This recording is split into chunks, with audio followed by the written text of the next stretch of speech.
You're a superhero.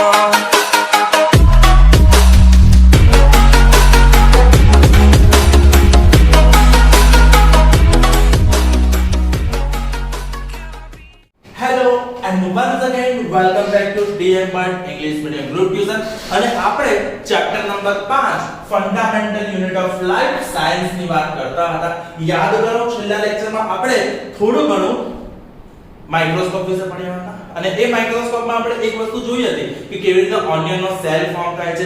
ઓનિયનના સેલને આપણે જોયું હતું તો કેવું બોક્સ જેવું સ્ટ્રક્ચર દેખાતું હતું. એ સ્ટ્રક્ચરનું નામ આપેલું આપણે સેલ. શું નામ આપેલું બેટા? સેલ. અને એ કોણે શોધેલું? Robert hook. કોણે શોધેલું બેટા? રોબર્ટ હુક નામના સાયન્ટિસ્ટ છે. ઓકે, અને આ રીતે કમ્પાર્ટમેન્ટ સ્ટ્રક્ચર જેના સેલ નામ આપેલું, જેના અલગ અલગ પાર્ટ આપણે આ ચેપ્ટરમાં સમજવાના છે. નેક્સ્ટ તો સમજી લો કે આપણે લાસ્ટ ટાઈમ જે પણ માઇક્રોસ્કોપિક સ્ટ્રક્ચર સમજ્યા હતા એ સ્ટ્રક્ચરમાં these small structures that we saw that the basic buildings of the onion bulb, એટલે ઓનિયન બલ્બ, ઓનિયન ને બનવા માટેનું બેઝિક સ્ટ્રક્ચર, ઓનિયન ના બિલ્ડિંગ ને, ઓનિયન ને બિલ્ડ કરવા માટે બેઝિક યુનિટ સ્ટ્રક્ચર કોણ છે? તો એ છે સેલ્સ. એ શું છે? સેલ્સ. કોના સેલ? ઓનિયન ના સેલ, જે આપણે સમજ્યા હતા. સો not only onions but all organisms that we observe around are made up of cells. જેટલા પણ આપણે ઓર્ગેનિઝમ્સ આપણી આજુબાજુ જોઈએ છે, આજે હું છું, રવિ સર છે, ડીએમ સર છે, તમે છો, તમારી મમ્મી છે, પપ્પા છે, આજુબાજુ વિચારો. પંખીઓ છે, પ્રાણીઓ છે, નાના નાના કીડી લઈને મોટા મોટો હાથી વિચારો, નાના નાના મકોડા લઈને મોટા મોટી બ્લુ વ્હેલ વિચારો. દરેક ઓર્ગેનિઝમ એ નાનામાં નાના સેલથી જ બનેલું હોય છે. મેં તમને લાસ્ટ ટાઈમ એક વસ્તુ સમજાવી. યાદ કરો કે તમે નાનું એક રૂમ રસોડાનું મકાન વિચારો અને મોટામાં મોટી બુર્જ ખલીફા વિચારો. દરેક વસ્તુ બની તો એક નાના બ્રિકની છે ને, એક ઈંટથી જ બની છે ને, હા કે ના? તો એવી રીતે સમજી લો કે દરેક બોડી સ્ટ્રક્ચર એ શેનું બનેલું હોય છે? સેલ. શેનું બનેલું બેટા? સેલ. સો સમજો not only onions but all organism જે પણ આપણી આજુબાજુ છે બધા શાના બન્યા છે? સેલના. આટલું યાદ રહેશે? હા કે ના? આપણે તમે શાના બનેલા છો? સેલ. હું શાનો બનેલો છું? સેલ. દરેક વસ્તુ શાની બનેલી છે? Sale sale sale sale sale. Okay, તો જુઓ, however there are also single cells that live on their own. હા, મેં તમને કીધું કે બહુ બધા સેલ્સ કમ્બાઈન થઈને આપણી બોડી ફોર્મ થઈ છે.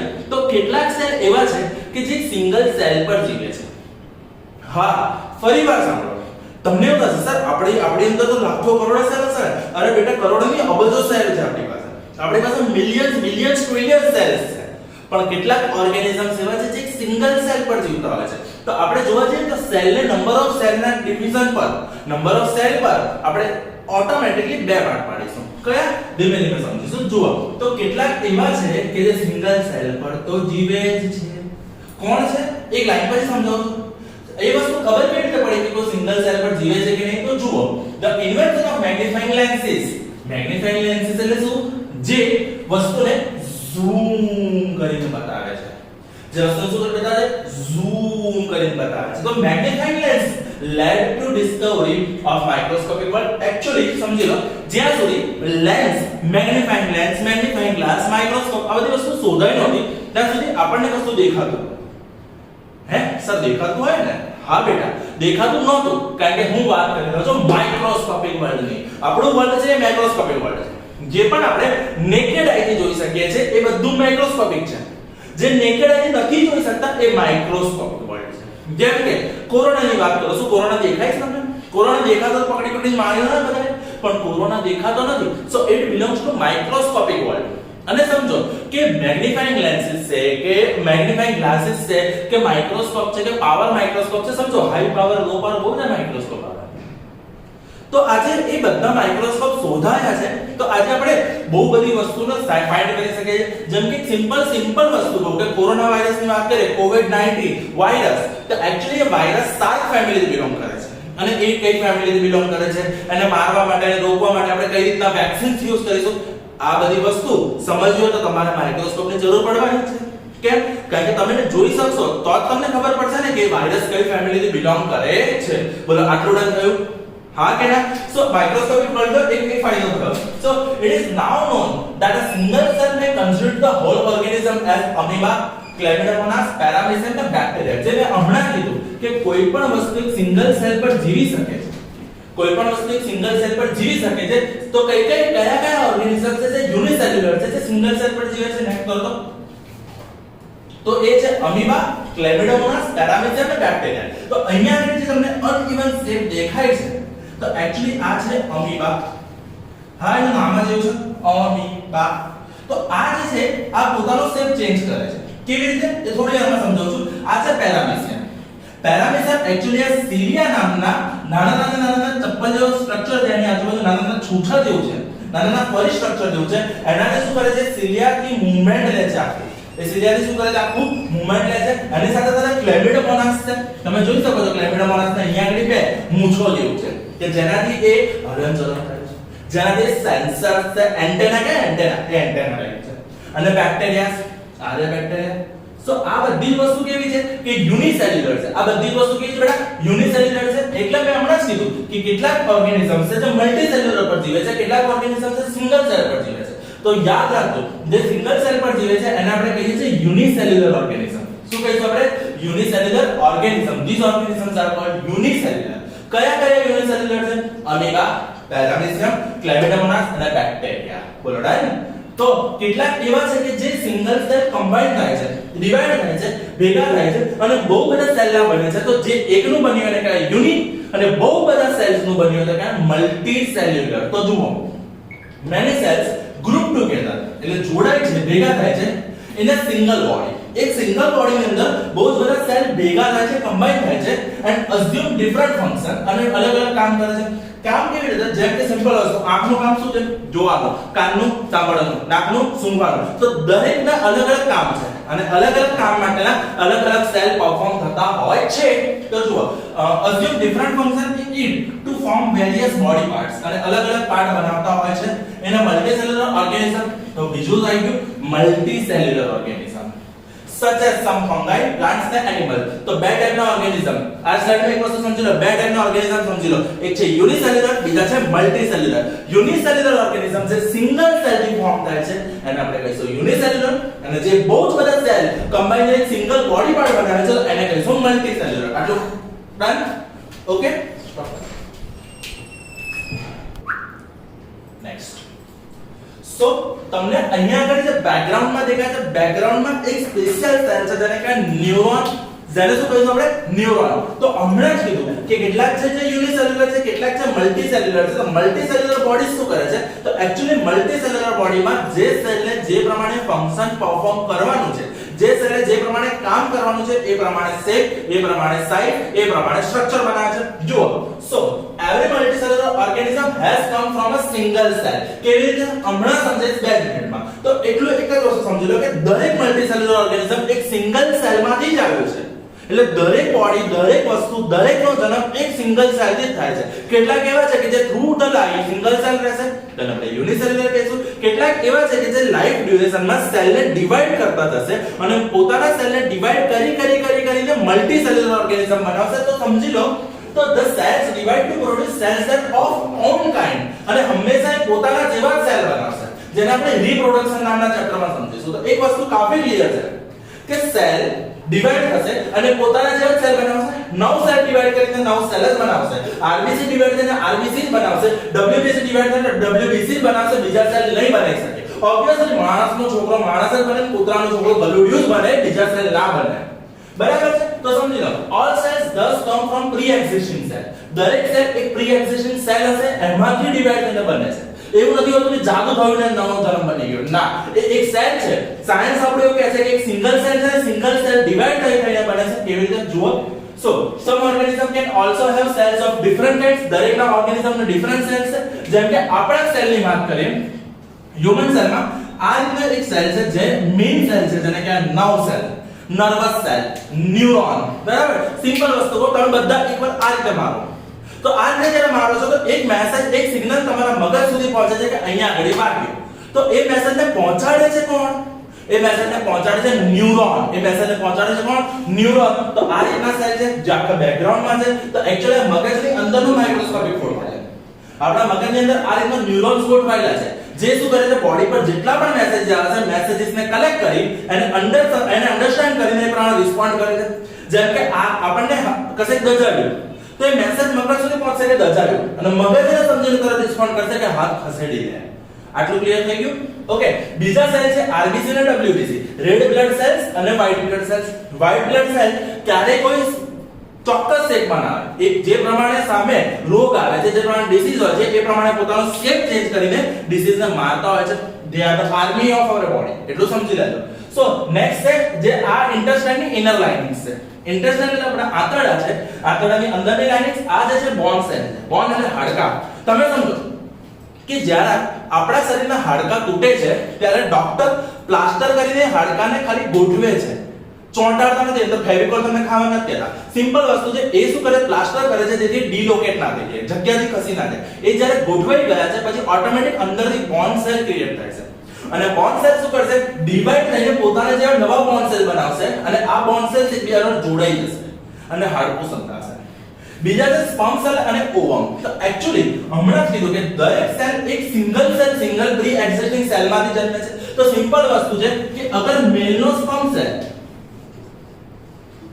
અને ફિમેલનો ઓવમ જ્યારે કમ્બાઈન થાય છે ત્યારે સૌથી પહેલા સમજી લો સ્પર્મ પણ એક યુનિસેલ્યુલર છે, ઓવમ પણ એક યુનિસેલ્યુલર છે. આ બંને કમ્બાઈન થઈને જ્યારે બનશે ત્યારે સેલ ઓટોમેટિક ડિવિઝન થશે. ડિવિઝન થઈને ફિમેલનો ઓવમ બનશે ઓવા, ઓવા બનશે એમ્બ્રિયો, ઓવા બનશે ઝાયગોટ, ઝાયગોટ બનશે એમ્બ્રિયો અને એમ્બ્રિયો ડેવલપ થઈને છેલ્લે ચાઇલ્ડ ફોર્મમાં કન્વર્ટ થશે, એટલે કે બેબીનો બોર્ન થાય છે. તારે સમજો કે નાનો બેબી જન્મ્યો તો શરૂઆત ક્યાંથી થઈ? તો એક સિમ્પલ, એક સિંગલ, એક યુનિસેલ્યુલર સ્પર્મ અને ઓવમ માંથી. આટલું ડન? તો સમજી લો કે દરેક ઓર્ગેનિઝમ્સના પોતાના સેલ્સ હોય છે જે પોતાનું અલગ ટાઈપનું ફંક્શન નિભાવતા હોય છે અને એ પ્રમાણે સેલ સ્ટ્રક્ચર હોય છે. ઓકે, તો સમજી લો it depicts some cells from the human body અને એ હ્યુમન બોડીને ડેપિક્ટ કરે છે, ડિફરન્ટ કરે છે. સમજો, the shape and size of the cell are related to specific function they perform. તો દરેક સેલ પોતાનું જે પ્રમાણે ફંક્શન છે ને એ પ્રમાણેનો શેપ હોય છે. ઓકે, સમજી લો. સાથે so some cells like amoeba have changing cell. હા, તમે અમીબાને એક ઓર્ગેનિઝમ પણ કહી શકો છો. હા, તમે અમીબાને એક સેલ પણ કહી શકો છો. પણ અમીબા પોતાનો શેપ ચેન્જ કરશે. એને ફૂડ દેખાશે, એ પોતાનો શેપ ચેન્જ કરીને ફૂડને પકડશે. એને ખતરો દેખાશે, એ પોતાનો શેપ ચેન્જ કરીને ભાગી જશે. તો વસ્તુ સમજો, એ પોતાનો શેપ ચેન્જ કરે છે પોતાના ફૂડ માટે, પોતાના રક્ષણ માટે. તો દરેક સેલ પોતાની રીતે શેપ ચેન્જ કરી શકે છે. In some cases the cell shape could be more or less fixed. અને કેટલાક સેલ એવા છે કે જેના શેપ ફિક્સ જ છે, જે બદલાવાના નથી. peculiar for particular type of cell, peculiar fix જ છે.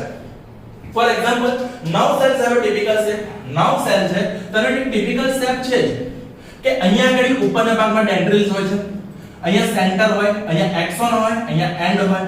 તો આટલો ક્લિયર એનો શેપ ફિક્સ જ છે. એ ક્યારેય પોતાનો શેપ ચેન્જ કરી શકે નહીં. તો કેટલાક સેલ એવા છે જે પોતાનો શેપ ચેન્જ કરતા રહે છે, કેટલાક સેલ એવા છે જે શેપ ચેન્જ કરશે નહીં. So each living cell has the capacity to perform certain basic functions that are characteristic all living form, characterized to all living form. એટલે દરેક સેલ નું કેટલાક બેઝિક ફંક્શન હોય છે, લિવિંગ ફંક્શન હોય છે, જે પોતાના રીતે ચેન્જ કરી અને આખું લિવિંગ ફોર્મ બનાવતું હોય છે. ઓકે, જુઓ next. So we know that there is a division of labor in multicellular organism. કામનો ટોપિક છે, ધ્યાન આપજો.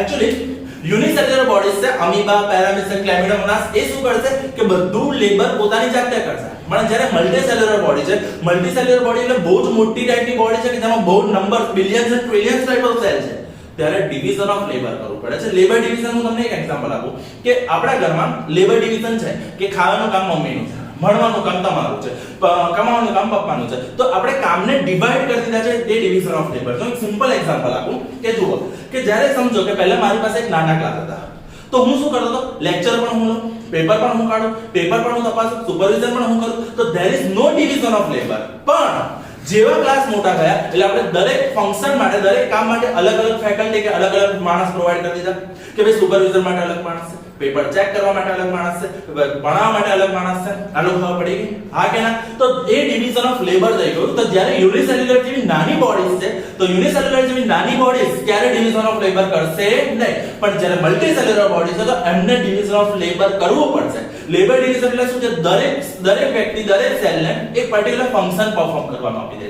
જેમ કે આપણી બોડીમાં લેબર ડિવિઝન સિમ્પલ હતો કે જોવાનું કામ આંખનું જ છે, સાંભળવાનું કામ કાનનું જ છે, સૂંઘવાનું કામ નાકનું જ છે. તો દરેક ફંક્શન માટે એક લેબર ડિવિઝન થઈ ગયું છે. એ સેલ પર્ટિક્યુલર એ ટાઈપના જ કામ કરે છે. સિમ્પલ સમજો. સો we know that there is a division of labor in multicellular organisms such as human being. તો આપણી બોડીમાં division of labor હોય છે. This means that different parts of the human body perform different functions અને આપણી દરેક body દરેક ટાઈપનો અલગ-અલગ ફંક્શન પરફોર્મ કરે છે કે આંખ જોવાનું, કાન સાંભળવાનું, નાક સૂંઘવાનું, મોઢું બોલવાનું, હાથ પકડવાનું, પગ ચાલવાનું, દરેકનું અલગ કામ હોય છે. So the human body has heart to pump the blood. તો આપણી પાસે અલગ-અલગ ફંક્શન માટે એવું વિચારો કે હાર્ટ નામનું ઓર્ગન છે. તો હાર્ટ નામના ઓર્ગનનું કામ શું છે? બ્લડને પંપ કરવાનું છે. આપણને ખબર છે કે ધક ધક ધક ધક ધક ધક એ રીતે તમને ધક ધક ધબકારા દ્વારા શું કરે છે? આખી બોડીમાં કન્ટિન્યુઅસલી બ્લડને પંપ કરતું હોય છે. Okay, stomach to digest the food, પેટ હોય છે કે જેની અંદર ફૂડનું ડાયજેશન થાય છે. તો એવી રીતે સમજી લો કે દરેક ઓર્ગનનું પોતાનું અલગ ફંક્શન હોય છે અને એ ફંક્શન વાઇઝ અલગ-અલગ સેલ હોય છે. જે સમજો હાર્ટનો સેલ તો આપણે ચેપ્ટર નંબર 6 માં ભણીશું કાર્ડિયાક મસલ કરીને આવશે. So division of labour is also seen within a single cell in many cases.